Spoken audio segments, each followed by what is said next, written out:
Nah, ketika kita juga tahu bagian yang ini, nah sekarang kita mau mengembangkan semuanya. Kita udah tahu DDT dari porosity dibagi B. Sekarang kita mainkan chain rule, sudah tadi kita lakukan. Oke, kita juga punya yang mana nih? Kita juga punya ini. Kita juga punya ini.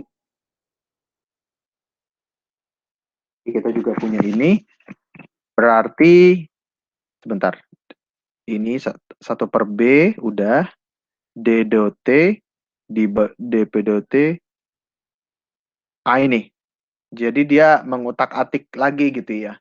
Supaya dia mendapatkan dari yang 1/B do porosity dibagi do T, dia menjadi seperti ini. Oke. Karena ini tekniknya juga ya. Jadi di sini depor DP, di sini muncul lagi DP do T. Jadi nanti sama dengan do por do T. Oke, ini teknik kalkulusnya gitu ya, menjabarkan persamaan differential equation-nya. Nah, jadi alhasil dapatlah kita persamaan yang ini, yang ujung. Sekarang kita udah bisa mendefinisikan masuk nih tekanan dalam porosity.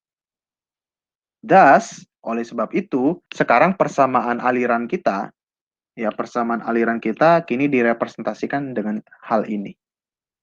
Oke, jadi baik kiri maupun kanan udah lebih relevan nih. Ada pressure dua-duanya. Yang kiri ada pressure, yang kanan ada pressure juga. Oke. Nah, sekarang kita juga recall nih ya. Tadi itu compressibility batuan, kita juga ingat compressibilitas dari fluida. Itu ini juga semoga teman-teman nanti ketika mengerjakan PR makin di-refresh lagi konsep tentang compressibilitas fluidanya. Nah, compressibilitas fluida itu teman-teman secara definisi itu adalah ini. Formation volume factor dikali diferensial 1/B dibagi D1/B dibagi DP. Artinya perubahan 1/B terhadap perubahan pressure. Oke, seperti itu. Secara fungsinya ya. Nah, ketika kita sudah dapat ini, teman-teman, kita masukkan lagi gitu ya. Kita masukkan lagi dalam equation kita dan kita dapatnya ini. Oke, kita ubah nih versi ini ya, yang ini.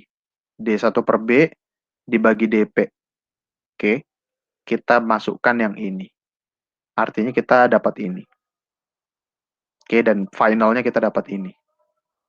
Oke, jadi ada compresibilitas total, which is compresibilitas faktor rock ditambah compresibilitas fluid. However, normally it is more convenient to use the first form. Jadi kita lebih suka sebenarnya bentuk yang sebelumnya gitu ya. Mengapa? Karena fluid compressibility not necessarily is constant, and since formation volume factor versus pressure data is standard input to reservoir simulator. Jadi agak bahaya juga kalau kita langsung ngeklaim CT, compresibilitas total. Seolah-olah compresibilitas total itu konstan. Tidak, teman-teman. Compresibilitas batuan itu yes, konstan. Tapi compresibilitas fluida itu berubah berdasarkan waktu. Makanya lebih suka kita, ada juga keuntungannya kita cuman pakai yang ini. Gitu ya. Oke. Nah, sekarang kita udah mulai nih diskretisasi gitu ya. We will now use the discretization formula derived previously to transform our partial differential equation to difference form. Gitu ya.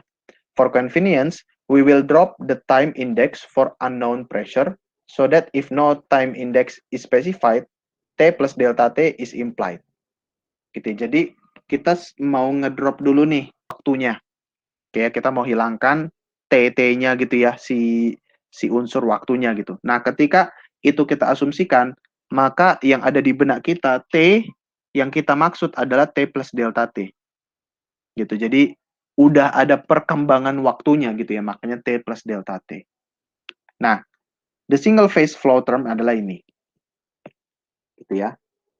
Actually, itu adalah bentuk dari ini. DDX, DPDX, dan di sini ada bentuk adalah fungsi X. Artinya fungsi X adalah K per mu B. Ya. Fx dalam persamaan ini adalah K per mu B.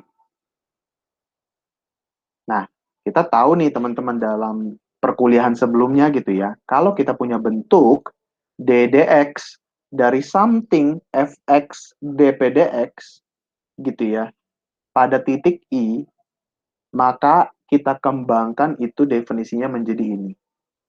2fx I plus tengah dikali ini, intinya seperti ini yang atas. Oke, nah sekarang kita mau mendefinisikan, kita udah jelas tadi bahwa fx itu adalah K per mu B.